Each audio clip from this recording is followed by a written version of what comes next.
Most of Gigabyte's Intel Z690 motherboards only features 2 audio jacks. Although we're going to try and cover all the newly launched Intel Z690 based motherboards more thoroughly before the retail availability date, we had a quick look already on what's on offer and we were struck by something rather odd when it comes to Gigabyte. Most of their new boards only have two 3.5mm audio jacks around the back. This is not limited to their cheaper SKUs, but is found through the entire product stack. We're not entirely sure what's going on here and we'll check with Gigabyte once someone is awake that we can talk to about it, but we're fairly certain that this is going to cause a bit of a backlash from their customers. This was actually something we kind of saw in the leaked image of one of the Aero boards, as it didn't look like it had any audio jacks at all, but that wasn't the case. Instead, it seems to have something to do with Gigabyte's move away from the real Calc 1220 Intel HD audio-based codecs that the company have been using for the past few generations of boards.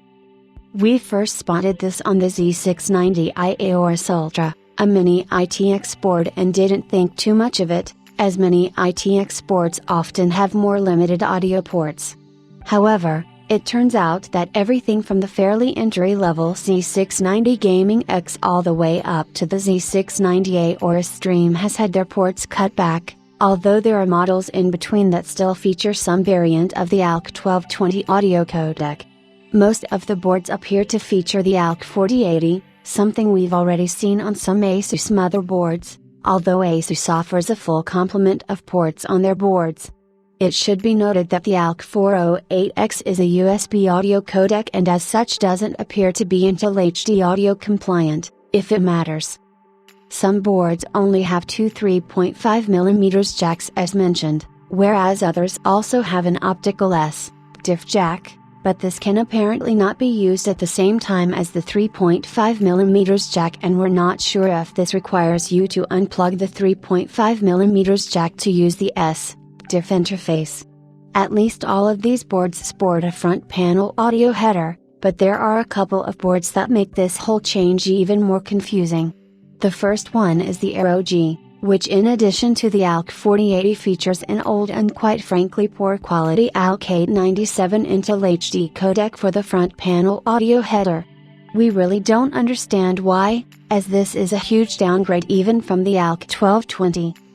Finally, we have the Z690 Aorus Stream, which does away with RealSQ altogether, in favor of an ESSC S9280 AC USB DAC and a pair of ESSC S9080 DACs on top of that, all of which sits on a daughter card at the rear I/O.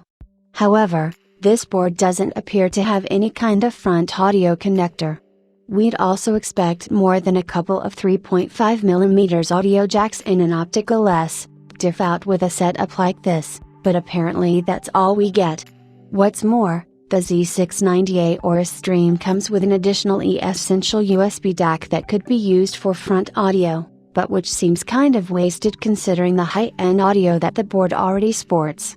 We really don't follow Gigabyte's logic here, and although it's nice to see some better quality audio solutions being used, we have a feeling a lot of people will want more than 2 audio jacks on their motherboard. We should also mention that none of Gigabyte's competitors offer a similar cutback on audio jacks.